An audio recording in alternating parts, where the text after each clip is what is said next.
कुंवारापन। मैं पेशे से डॉक्टर था और कोई बड़े स्तर का क्लिनिक नहीं चल रहा था। मेरा क्लिनिक एक गली मोहल्ले में ही था। आज थोड़ी देर हो गई थी, वरना मैं रात 12 बजे तक घर लौट जाता, लेकिन आज 1 बज चुके था। मुझे इतनी देर तक बाहर रहना बिल्कुल पसंद नहीं था। मैंने जल्दी जल्दी बाकी मरीजों को देखा और उठ गया। क्लिनिक बंद करके जैसे ही बाहर निकलने लग तो सामने एक बेहद खूबसूरत लड़की खड़ी थी। मैं वैसे तो डॉक्टर था, लेकिन लड़कियों के मामले में तुरंत ही पिघल जाता था। महिलाएं मुझे बहुत आकर्षित करती थी। मैं खुद भी देखने में काफी आकर्षक था। मेरी उम्र ज्यादा नहीं थी और लड़कियां जल्दी ही मेरी ओर आकर्षित हो जाती थी, लेकिन आज मेरा दिल डूबता हुआ महसूस हो रहा था, क्योंकि वह लड़की देखने में बेहद खूबसूरत थी। वह अचानक मेरे पास आई और चारों तरफ नजरें घुमाने के बाद बोलने लगी,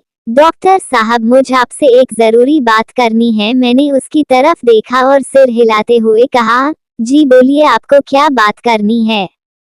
मैं बहुत अदब से बात कर रहा था, क्योंकि मैं उसके साथ कुछ समय बिताना चाहता था। अब मेरा दिल भी उसे देखकर बेचैन होने लगा था। मुझे लग रहा था जैसे मैं खुद पर काबू नहीं रख पा रहा था। वह लड़क कहने लगी, डॉक्टर साहब, मैं कोई आम बात नहीं करने वाली हूँ, यह मेरी इज्जत से जुड़ा मामला है। मैंने उसे भरोसा दिलाया, आपकी इज्जत पर कोई आंच नहीं आएगी और न ही यह बात कहीं बाहर जाएगी। आप निश्चिंत होकर अपना मसला बताए। रात के 1 बज चुके थे। मैं घर जाना चाहता था, लेकिन न जाने ऐसी कौन सी ताकत थी जो मुझे वहीं रोके हुए थी। वह लड़की और करीब आई और राजदारी भरे अंदाज में कहने लगी, डॉक्टर साहब, मैं जानती हूँ कि आप बहुत अच्छे इंसान हैं। मैंने आपके बारे में बहुत अच्छी बातें सुनी है। आप कई लोगों का मुफ्त में इलाज भी कर देते हैं। मुझे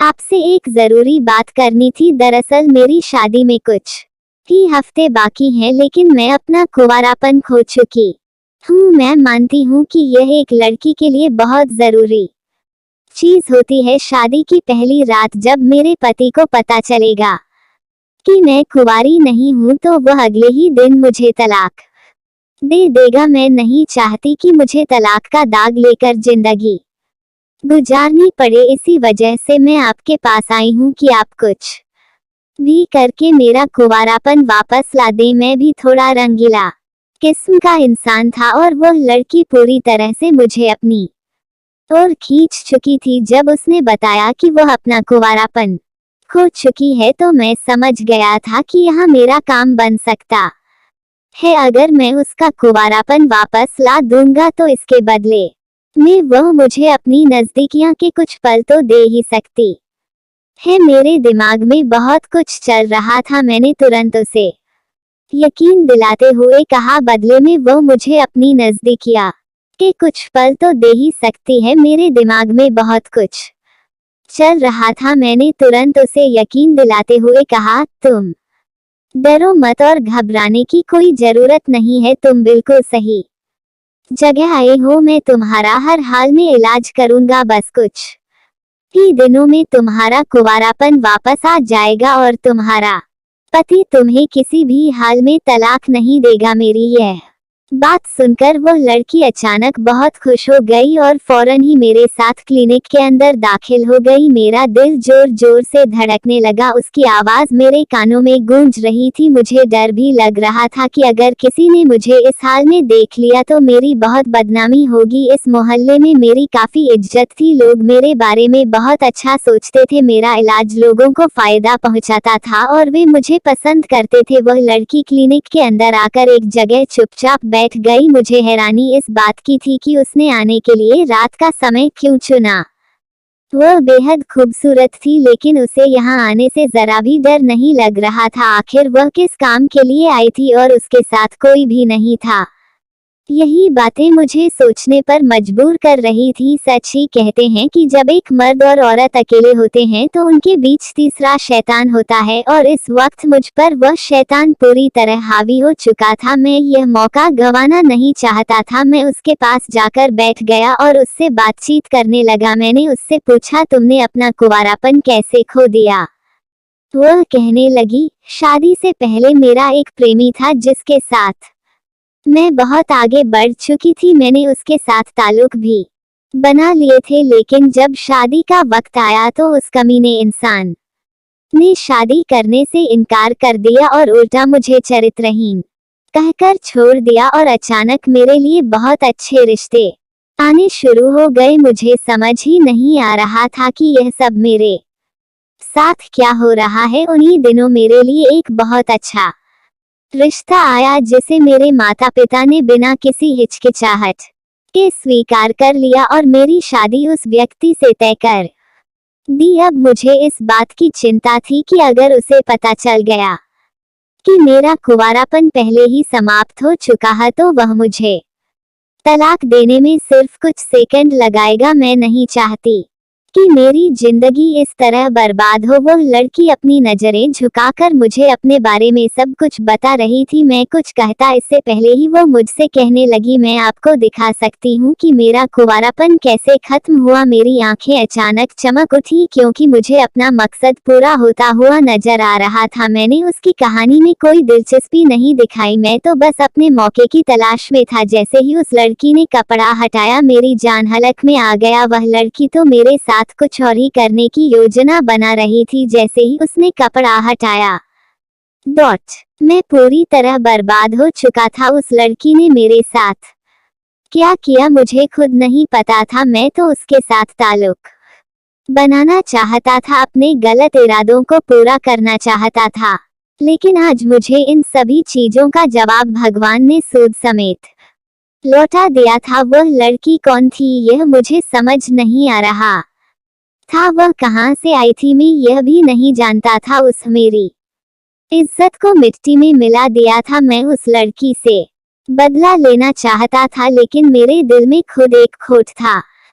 कहीं न कहीं मैं उसके साथ रिश्ता बनाना चाहता था, लेकिन अब तक मैंने उसे छुआ तक नहीं था। इसके बावजूद उसने मेरे साथ वह कर दिया था जिसके बाद मैं किसी को कुछ बताने लायक भी नहीं रहा। सालों से जिस इज्जत को मैंने इस मोहल्ले में बनाया था वह सब मिट्टी में मिल गई थी। जिन लोगों के बीच में इज्जतदार समझा जाता था उनके दिलों में अब मेरे लिए बस नफरत ही बची थी। मेरी बदनामी हर जगह फैल चुकी थी और जिन इज्जतदार लोगों के साथ मैं उठता बैठता था उन तक भी यह सारी बातें पहुंच चुकी थी। मेरी इज्जत पूरी तरह खत्म हो चुकी थी और मैं कहीं भी किसी को मुंह दिखाने लायक नहीं बचा था। जैसे ही वह लड़की मेरे करीब आई और कुछ कहने लगी, अचानक ही वह जोर जोर से चीखने चिल्लाने लगी।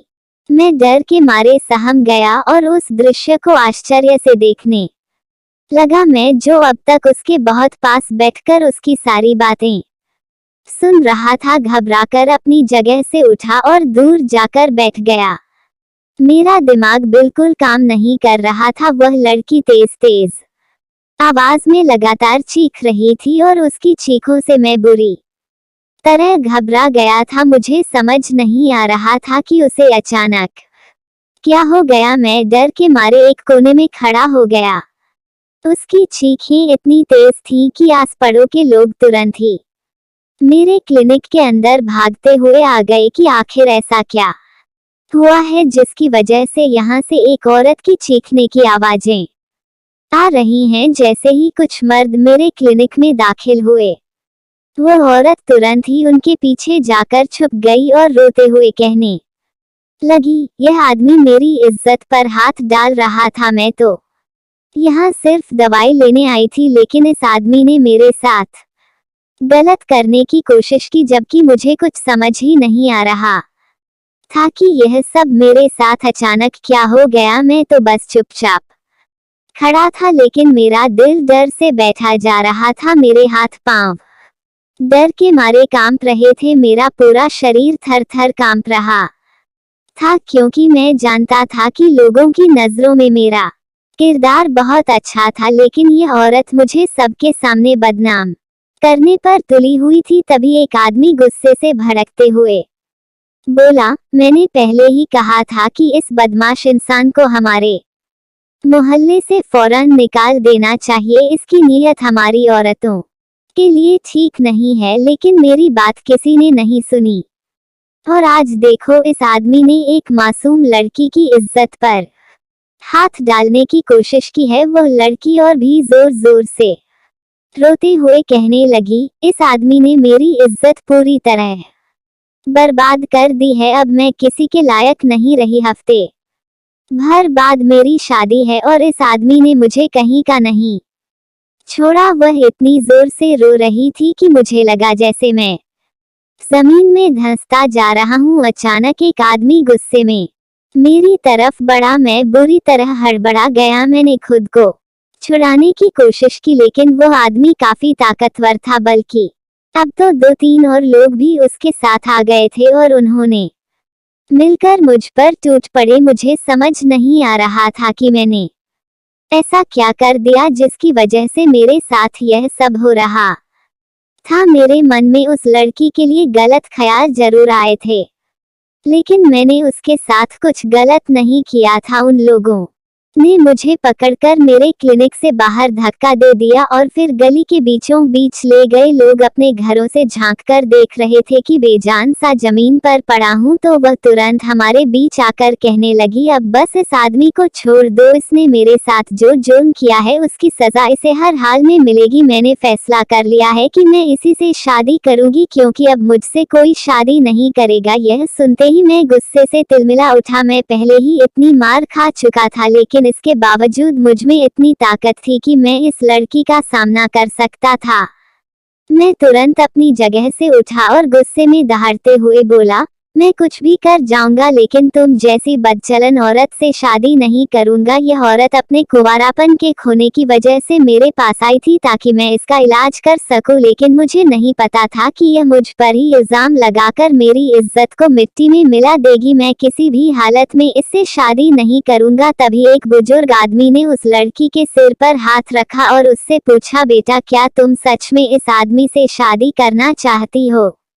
वो लड़की जोर से सिर हिलाकर बोली, हाँ अंकल, मैं इसी आदमी से शादी करना चाहती हूँ, क्योंकि अब मुझसे कोई शादी नहीं करेगा। मैं पूरी तरह बर्बाद हो चुकी हूँ। 1 हफ्ते बाद मेरी शादी थी, लेकिन अब मैं किसी को मुंह दिखाने के लायक नहीं बची हूँ। मैं आप सब से विनती करती हूँ कि मेरी शादी इस आदमी से करवा दे ताकि मेरी जिंदगी संवर जाए। यह सुनकर वे लोग तुरंत इस बात पर राजी हो गए और मेरी तरफ बढ़ते हुए बोले, अगर तुम्हें अपनी जिंदगी प्यारी है तो इस लड़की से चुपचाप शादी कर लो, वरना हम तुम्हें कहीं का नहीं छोड़ेंगे, बल्कि हम तुम्हें चौराहे पर खड़ा करके बेइज्जत करेंगे और अगले ही दिन पुलिस के हवाले कर देंगे। वे लोग मुझे खुली धमकी दे रहे थे, लेकिन मैंने भी सीना तानकर कहा, जो करना है कर लो, मैंने कुछ भी गलत नहीं किया है और मैं किसी भी हाल में इस लड़की से शादी नहीं करूंगा। इसने मुझे बर्बाद करने में कोई कसर नहीं छोड़ी है और मुझ पर झूठा इल्जाम लगा रही है, जबकि मैंने कुछ भी नहीं किया। तभी उनमें से एक आदमी ने मेरे कॉलर को पकड़कर झकझोरते हुए कहा,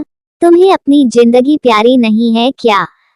अगर नहीं तो ठीक है। फिर उसने अपना सामान निकाला और मेरे सिर पर रख दिया। वह गुस्से में बोला, तुम्हें हर हाल में इस लड़की से शादी करनी होगी। अगर तुमने आज इसके साथ शादी नहीं की तो यकीन मानो यह दिन तुम्हारा आखिरी होगा। वहां मौजूद सभी लोग बेहद गुस्से में थे। मुझे समझ आ गया था कि अब मेरे साथ कुछ बहुत बुरा होने वाला है। मैंने खुद को हालात के हवाले कर दिया और कुछ ही देर में उस लड़की से मेरी शादी कर दी गई। जैसे ही शादी हुई वह लड़की वहां से चली गई और मैं वहीं सिर पकड़कर बैठ गया, यह सोचते हुए कि यह सब मेरे साथ क्या हो गया। कुछ ही देर पहले मैं बिल्कुल ठीक ठाक अपने घर लौट रहा था, लेकिन अब मेरी पूरी जिंदगी ही बदल चुकी थी। लेकिन मैंने पक्का इरादा कर लिया था कि मैं इस औरत के साथ अपनी जिंदगी बिल्कुल भी नहीं बिताऊंगा। मैंने खुद को मजबूत किया और अपनी योजना के मुताबिक क्लिनिक को बाहर से बंद करके अपने घर की ओर रवाना हो गया। मुझे समझ नहीं आ रहा था कि इस लड़की ने मेरे साथ ऐसा क्यों किया, आखिर इसके पीछे क्या वजह थी। लेकिन मुझे इतना गुस्सा आ रहा था कि मैंने किसी भी चीज की तहकीकात नहीं की, बल्कि उसी रात में वहां से दूसरी जगह चला गया और इस बात की खबर तक किसी को नहीं होने दी।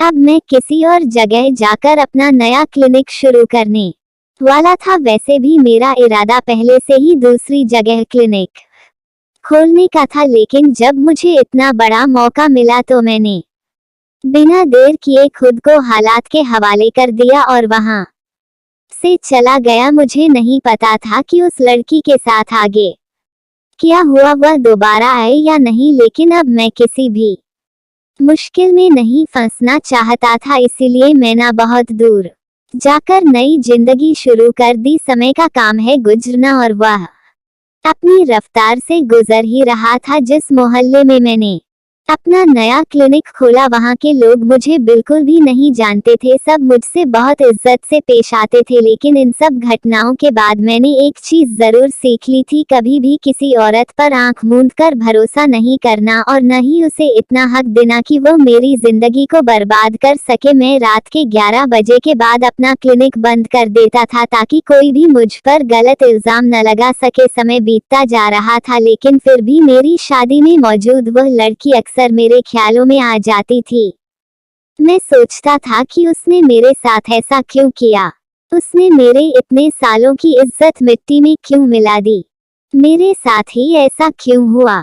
लेकिन जो होना होता है वह होकर ही रहता है। इस वजह से मैं खुद को दिलासा देकर मजबूत बना लेता था। अब मेरी उम्र काफी हो चुकी थी। मेरे घर के पास जो मेरे पड़ोसी थे उनसे मेरी अच्छी जान पहचान हो गई थी। वे बहुत अच्छे और नेकदिल इंसान थे और मेरा बहुत ख्याल रखते थे। उनकी बीवी भी मुझसे बहुत प्रभावित थी। दोनों पति पत्नी ने ठान लिया था कि वे मेरी शादी करवा कर ही रहेंगे। जब उन्होंने इस बारे में मुझसे बात की तो मैंने मुस्कुराते हुए मना कर दिया और कहा, अभी मैं सिर्फ अपने करियर पर ध्यान देना चाहता हूं और शादी के झंझट में नहीं पड़ना चाहता। लेकिन वे दोनों जिद पर अड़े थे कि मेरी शादी कराकर ही रहेंगे। मैं बिल्कुल भी राजी नहीं था, लेकिन जब उन्होंने बार बार मुझे मनाने की कोशिश की तो आखिरकार मैंने यह मामला उन्हीं दोनों पति पत्नी ने मेरा साथ दिया था। इसी वजह से मैं यहाँ टिक पाया था। वे मुझसे बोले, हमारी नजर में एक लड़की है जो बहुत ही खूबसूरत और हसीन है, लेकिन उसका कोई सहारा नहीं है, बस एक बूढ़ी माँ है और वही लड़की उसके साथ रहती है। अगर तुम चाहो तो हम तुम्हारी मुलाकात उस लड़की से करवा सकते हैं। मैंने दिल ही दिल में सोचा, क्या देखना, जब ये लोग कह रहे हैं कि वह लड़की खूबसूरत और अच्छे स्वभाव की है तो जरूर कुछ अच्छा ही होगा, तो शादी करने में कोई हर्ज नहीं। मैंने उन दोनों पति पत्नी को यकीन दिलाया, आप जिस भी लड़की को पसंद करेंगे मुझे वह मंजूर होगी। और फिर देखते ही दिखते 1 महीने के अंदर उन दोनों ने मेरी शादी बहुत धूमधाम से उस लड़की से करा दी। लेकिन मैंने अब तक उस लड़की का चेहरा नहीं देखा था। जब मैं सुहागरात के कमरे में पहुंचा और घूंघट उठाया तो मेरी चीख निकल गई। मेरे सामने कोई और नहीं बल्कि वही क्लिनिक वाली लड़की बैठी थी जिसने कुछ साल पहले मेरी जिंदगी पूरी तरह से तबाह कर दी थी। उस लड़की ने मुझे बर्बाद करने में कोई कसर नहीं छोड़ी थी। मैं उससे ऐसे दूर हुआ जैसे अगर मैं उसे छू लूं तो मुझे कोई गंभीर बीमारी हो जाएगी। मेरे इस तरह पीछे हटने से वह लड़की डर गई क्योंकि उसे पता था कि मैं कौन हूँ। मैं गुस्से से आग बबूला होकर अपनी जगह से खड़ा हुआ और उसे घूरते हुए तेज आवाज में बोला, मतलब मेरी शादी एक बार फिर तुमसे ही हुई है? तुम्हारी हिम्मत कैसे हुई मेरी सेज सजाने की? वह लड़की डर के मारे कांपने लगी क्योंकि उसे पता था कि अब उसका बचना नामुमकिन है। मैंने गुस्से में दहाड़ते हुए कहा, पहले मैं मजबूर था और अपनी जान के डर से तुम्हें अपनाना पड़ा था, लेकिन अब मैं बेबस नहीं हूँ। सुबह होते ही मैं तुम्हें तलाक दूंगा और अपनी जिंदगी से निकाल बाहर करूंगा। मैं तुम्हारी जैसी बदचलन औरत के साथ अपनी जिंदगी नहीं बर्बाद कर सकता। मैं यह कहकर जैसे ही कमरे से बाहर जाने लगा तो उसने मेरे पैर पकड़ लिए। वह मुझसे माफी मांगते हुए कहने लगी, मुझे माफ कर दो और मेरा यकीन करो, मैंने जो तुम पर झूठा इल्जाम लगाया था वह पूरी तरह साफ कर दिया है। यकीन मानो तुम्हारे जाते ही मैं खुद भी अपने ज़मीर के कटघरे में खड़ी हो गई थी और मुझे बहुत अजीब महसूस हो रहा था। जब तुमने यह मोहल्ला छोड़ दिया तो मैंने तुरंत सबके सामने जाकर सच्चाई बता दी थी कि मैं वहां सिर्फ अपने इलाज के बहाने आई थी और मैंने तुम्हें बदनाम कर दिया था, लेकिन यकीन मानो मैंने यह सब सिर्फ पैसों के लिए किया था। मुझे अपनी कानों पर यकीन नहीं हो रहा था कि वह लड़की क्या कह रही है। मैंने फिर से पूछा, मुझे समझ नहीं आ रहा, मुझे बदनाम करके तुम्हें क्या मिला? वह कहने लगी, मैं अपनी बूढ़ी माँ के साथ अपने घर में रहती हूँ। एक दिन मैं बैठी थी कि एक आदमी मेरे पास आया और मुझे एक ऑफर दिया। उसने कहा कि अगर मैं तुम्हें बदनाम कर दूंगा तो वह मुझे बहुत बड़ी रकम देगा। मैंने तुरंत पूछा, वह आदमी कौन था जो तुम्हारे पास आया था? वह कहने लगी, उसका नाम दीपेंद्र था।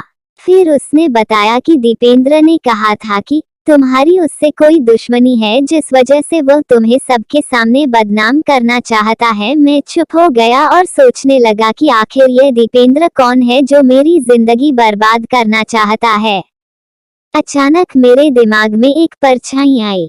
दीपेंद्र मेरा चाचा का बेटा था, लेकिन हमेशा मुझसे कमतर महसूस करने की वजह से वह मुझसे बहुत ज्यादा जलता था और मुझे यकीन नहीं हो रहा था कि एक ही परिवार का होते हुए भी वह मेरे साथ इतनी घिनौनी हरकत कर सकता है। वह लड़की आगे कहने लगी, मैं यह काम तो कर चुकी थी, लेकिन उसके बाद मुझे ऐसा लग रहा था जैसे मैं जमीन में धंसती जा रही हूँ। तुम्हारे जाने के बाद मैंने मोहल्ले वालों के सामने जाकर अपनी पूरी सच्चाई उन्हें बता दी थी। जब उन लोगों को यह सब पता चला तो उन्होंने मुझे और मेरी माँ को बहुत गालियाँ दी और हमें वहाँ से निकाल दिया। मैंने तुम्हें बहुत ढूंढा, लेकिन तुम कहीं भी नहीं मिले। मुझे माफ कर दो, मैं अपने किए की सजा भुगत चुकी हूँ। मुझे यह नहीं करना चाहिए था और अब मुझे अपनी गलती का पूरा एहसास हो गया है। मैं अजीब सी उलझन में था कि आखिर मैं इसका क्या जवाब दूँ। वह आगे कहने लगी,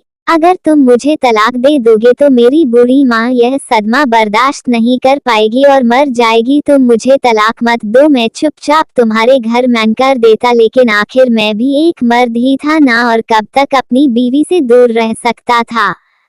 वह लड़की खूबसूरत होने के साथ साथ नेक रहकर तुम्हारी सेवा कर लूंगी, लेकिन ईश्वर के लिए मुझे अपनी जिंदगी से अलग मत करो। मुझे समझ नहीं आ रहा था कि मैं क्या करूं। मैं चुपचाप उसकी बातें सुनता रहा और वहां से बाहर चला गया। समय बीतता जा रहा था और वह लड़की धीरे धीरे मेरे घर में अपनी जगह बनाती जा रही थी, लेकिन मुझे उससे कोई मतलब नहीं था। जब भी वह मेरे करीब आने की कोशिश करती मैं उसे डांट कर दूर कर देता, लेकिन आखिर मैं भी एक मर्द ही था ना, और कब तक अपनी बीवी से दूर रह सकता था। वह लड़की खूबसूरत होने के साथ साथ नेक सीरत भी थी। उसने कुछ ही दिनों में अपने अस्तित्व से मेरे सुने घर को महका दिया था और धीरे धीरे मुझे अपनी ओर आकर्षित कर लिया था। अपनी नेकदिली और अच्छे स्वभाव की वजह से उसने मेरे घर को कुछ ही दिनों में जन्नत बना दिया। मैं अपना अतीत भूलकर अपने आज की ओर बढ़ गया। दोस्तों, क्या मैंने उस लड़की को अपनाकर सही किया या फिर मुझे उसे तलाक दे देना चाहिए था? अपनी राय कमेंट बॉक्स में जरूर साझा करें। अगर आपको यह कहानी पसंद आई हो तो इसे लाइक करें और अपने दोस्तों के साथ शेयर करें। ऐसे ही नई और दिलचस्प कहानियों के सब्सक्राइब करें।